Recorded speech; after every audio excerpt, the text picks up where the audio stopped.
Good afternoon. It's Betty Shan again. Hope you've had a good, blessed day today. We've got out and done a little bit of running around today. Not much, but we did go out and eat this afternoon and got out and drove around just a little bit. And it's such a pretty day. It's been a warm day again, but it's been a pretty day. The winds blew just a little bit. And anyway, we want to thank everybody that's joining with us and getting on with our videos and I want to thank everybody that watches all the time and those that just watch once in a while. I'm glad you've tuned in with us today.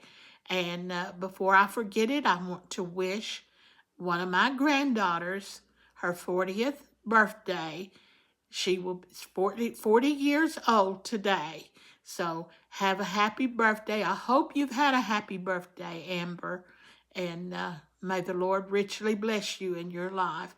You know, God has been good to us. And I got to thinking today about how that we made several trips when the girls was younger. It's vacation time for most people. And those of you that's had a vacation, you've had a good time and you're getting settled back down to work, but there's still some of us that hadn't got to have a vacation yet that will be leaving and doing things. And I hope you find somewhere good to go and somewhere you can build memories. And I got to thinking about one of my memories on a vacation that we made one time. We had taken the kids, I'm sure it was to Six Flags, and where we had been is not as important as what happened on the way back home.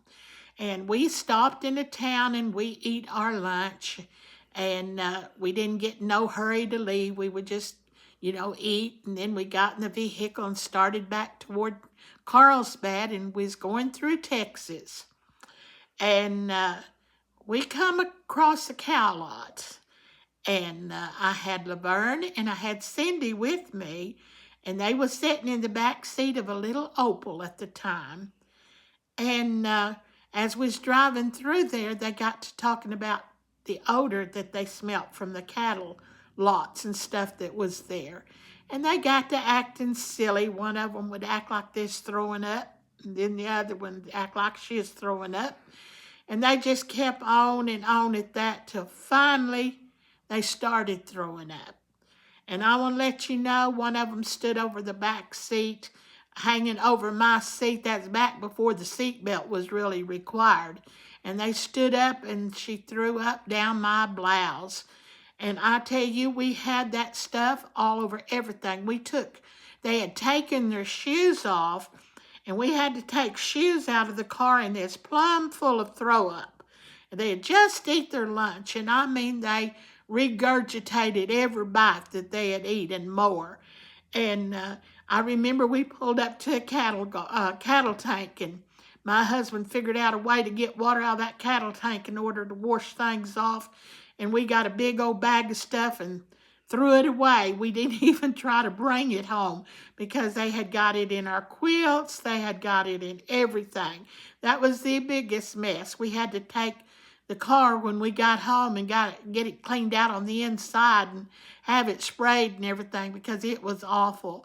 But that's a memory we will never forget, was the trip that we made, and the girls just regurgitated on everything we had. And I mean, some of that stuff was brand new stuff, and we had to throw it away because we had no way of washing it out. But it's a memory.